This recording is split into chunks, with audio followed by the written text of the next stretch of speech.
Rice cards ఒక 41 మందికి లేవన్నారు, అవి కూడా ఇచ్చేయమంటాను.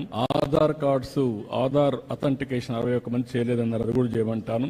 భవిష్యత్తులో ఈ నేటివిటీ, డేట్ ఆఫ్ బర్త్, లేకుంటే డెత్ సర్టిఫికేట్, అడంగల్ ఇవన్నీ ఉన్నాయి. రేపు 18 నేను ఓపెన్ చేస్తున్నాను. ఒక వాట్సాప్ గవర్నెన్స్ పెడుతున్నా. మీరు ఏ పని ఉన్నా మీరు ఒక లెటర్ పెట్టేస్తే మీకు కావాల్సిన సర్టిఫికేట్ ఆటోమేటిక్ గా మీకు వచ్చేట్టుగా యాక్సెస్ ఇచ్చేస్తాం. మీరు ఏ ఆఫీసుకు పోయే పని లేదు. టు స్టార్ట్ విత్ 150 సర్వీసులు ఇస్తాం.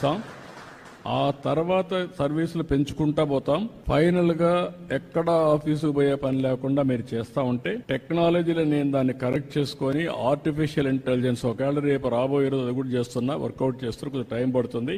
మీరు రాయలేకపోతే మాటల్లో చెప్పినా మీ మాటల్ని కరెక్ట్ చేసి ఆర్టిఫిషియల్ ఇంటెలిజెన్స్ ఏ సమస్య దాన్ని కూడా రికార్డ్ చేసి డిపార్ట్మెంట్ కి చెప్పి ఆ పని చేసి మళ్ళా మీకు వాయిస్ లో కావాలంటే వాయిస్, ఆర్ అదర్వైజ్ టెక్స్ట్ లో కావాలంటే టెక్స్ట్, లేకపోతే సర్టిఫికేట్ కావాలంటే సర్టిఫికేట్ ఇచ్చే పరిస్థితి వస్తుంది. అంటే కామన్ మ్యాన్ కూడా టెక్నాలజీ పర్ఫెక్ట్ గా ఉపయోగించుకోవడానికి శ్రీకారం చుడతాం. ఎక్కడ ఇబ్బంది లేకుండా మీకు సెల్ ఫోన్ ఒక ఆయుధంగా పనిచేస్తుంది, మీరు గుర్తుపెట్టుకోవాలి.